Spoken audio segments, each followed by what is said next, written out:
Frankenstein, de Mary Shelley, capítulo 4. Fiz uma viagem muito cansativa e angustiante. Quando estava próximo a Genebra, resolvi dormir numa pousada e descansar. Queria chegar com uma boa aparência e com bastante energia, pois minha família precisava de força. A pousada ficava perto do local onde meu irmão fora assassinado, à beira de um lago muito calmo, mas nem assim consegui dormir. Minha cabeça continuava funcionando e o sono não vinha.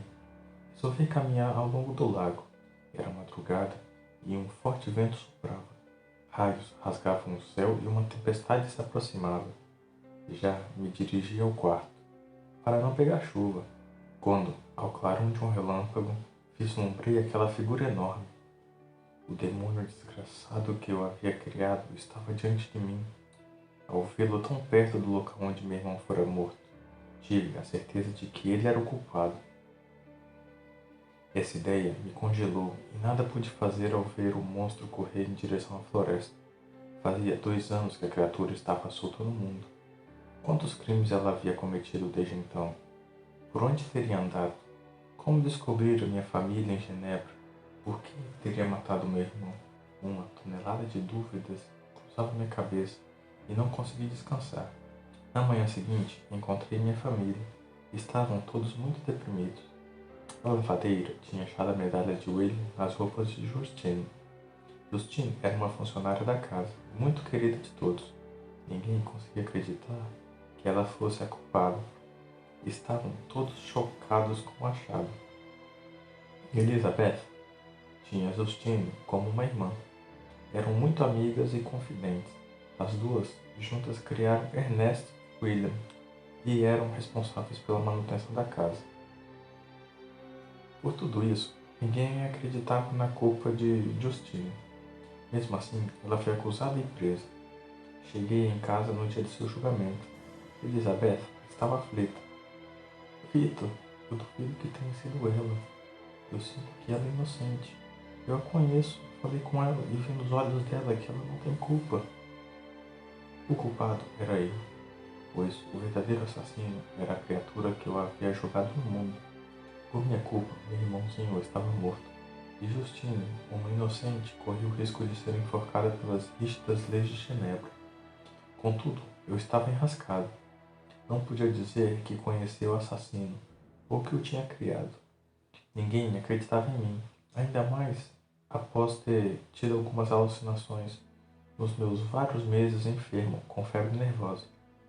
Se contasse a verdade, provavelmente ela me levaria ao internato em algum manicômio. Por 2 vezes eu estive a ponto de confessar a Elizabeth a verdade, mas fui fraco e, no momento decisivo, faltou-me coragem. Em seu julgamento, Justine não teve chances e foi condenada à morte.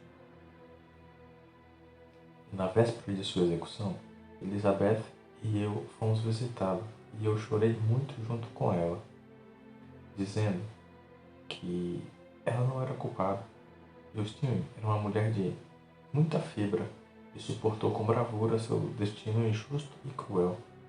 Deus, como me arrependo da minha fraqueza. Se eu pudesse voltar no tempo e confessar minha culpa, não me importaria em ir ao manicômio, pois minha consciência estaria um pouco mais tranquila. Com a morte de Justine, o lado sentimental da minha família ficou em frangalhos. O clima estava muito pesado e deprimido. Meu pai resolveu que deveríamos nos mudar de Genebra para Belrive. Foi uma decisão acertada, pois nossa casa estava cheia de lembranças de William e elas nos faziam sofrer. Em Belrive, eu passava muitas horas remando no lago. Quando estava bem longe da margem e bem cansado, eu deitava na pequena embarcação e a deixava à deriva. Nesses momentos, eu conseguia uma certa paz. Refletia sobre minha resistência e também chorava muito, corroído pelo remorso. Um dia resolvi fazer um passeio pelo Monte Verde. Precisava respirar ares menos carregados e pensar numa alternativa para recuperar um pouco da alegria perdida em minha casa. Meus pensamentos iam longe, quando tive meus nervos congelados pela visão da criatura. Ela estava parada, poucos metros à minha frente. tive um impulso de correr, fugir dela, mas tentei dominar meu medo e passei a olhá-la com ódio.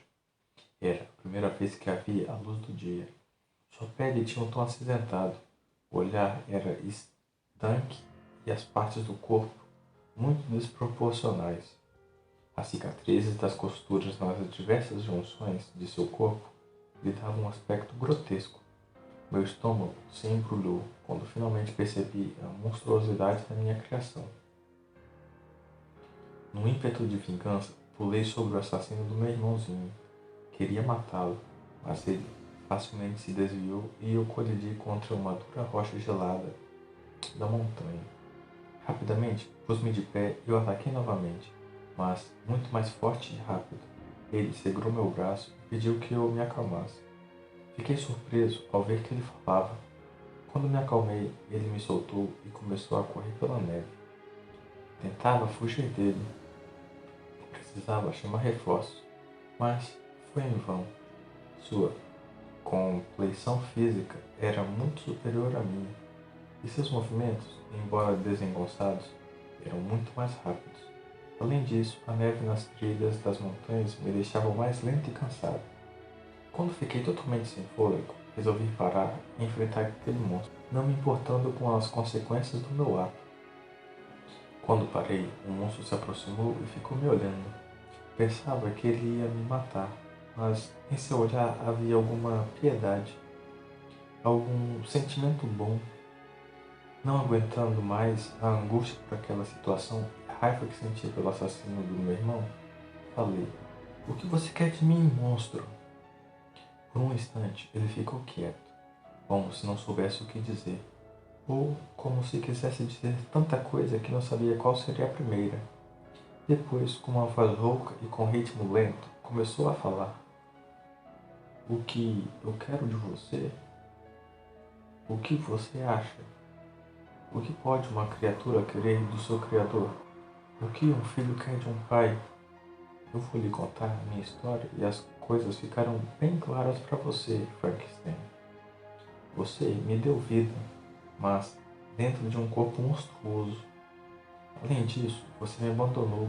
Eu fui jogado no mundo porque você se assustou com a minha feiura.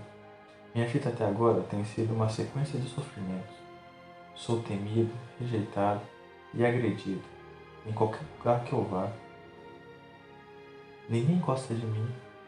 Nunca tive um lar, uma família, uma cama confortável, uma refeição quentinha. Ninguém nunca me fez um carinho. Ninguém nunca me olhou com ternura. Você sabe o que é isso, meu pai? Você sabe o que é viver e sofrer num mundo que não foi feito para você? Não, eu não sei o que dizer, criatura. Então, venha comigo e escute a minha história e a minha proposta. Eu não tive escolha e segui o monstro pela neve até uma cabana abandonada. Chegando lá, ele pôs fogo na lareira e começou a me contar seus infortúnios. Logo que ganhara vida, ele não sabia quem era nem onde estava, tampouco conseguia se manter em pé. Mas, em algumas horas, adquiria controle sobre seu equilíbrio e, com passos cambaleantes, ganhara as ruas de Ingolstadt. Porém, como estava quase nu, vestia apenas um capote que havia pego no meu laboratório e tinha uma aparência asquerosa. O monstro foi perseguido e atacado pela população. Foram muitas as pedras que o atingiam, dando-lhe boas-vindas. Assustado, ele se refugiou na floresta, onde passou fome e frio, comendo folhas e raízes, até aprender a caçar e a escolher os melhores frutos. Com o passar dos dias, o monstro foi melhorando o domínio sobre seu corpo. Sua audição já era capaz de perceber os pássaros, o barulho do vento nas árvores e os animais da floresta. Sua visão também ficava mais acostumada à luz do dia e à escuridão da noite. Vivendo longe da cidade, a minha criatura, o monstro do Dr. Frankenstein, foi entendendo melhor que a natureza apresentava ciclos, que a lua crescia e diminuía no céu, e que dominar seus elementos como o fogo e a água seria crucial para melhorar sua condição de ser vivo. Assim, com muitas tentativas e erros, o monstro aprendeu a lavar o rosto na água e pescar e assar seus alimentos. Em suas andanças pela mata, achou um velho caixote com alguns livros e roupas velhas que vestiu. Sem entender o que eram os livros, achou melhor guardá-los. Quando o alimento se tornou escasso na região em que se encontrava, a criatura saiu em busca de outras paragens. Após andar por 3 dias, ele chegou a um campo nevado. Seus pés descalços doíam muito em contato com o gelo. Algo novo para ele. Por sorte, avistou um rastro de fumaça vindo de trás de um bosque. Pensou que o fogo poderia aquecê-lo e rumou para lá. Era uma pequena e humilde cabana com um galpão ao lado. A fumaça deixava a chaminé e era realmente convidativa. Como a porta estava entreaberta, o monstro espiou dentro da cabana e constatou que parecia estar vazia. Ao entrar, viu um velho que estava sentado em frente ao fogo. Ao vê-lo, esse senhor levou um tremendo susto, pulou a janela e saiu correndo, gritando campo afora. O monstro me contou que achou estranho alguém abandonar um local tão quentinho, seco e confortável, sem ao menos lutar. Mas já estava se acostumando a ser rejeitado e preferiu não pensar nisso. Afinal, havia uma mesa com café, leite, pão, queijo e vinho na sua frente. Meu monstro provou todas aquelas iguarias com curiosidade e satisfação. Embora na época não soubesse o nome delas.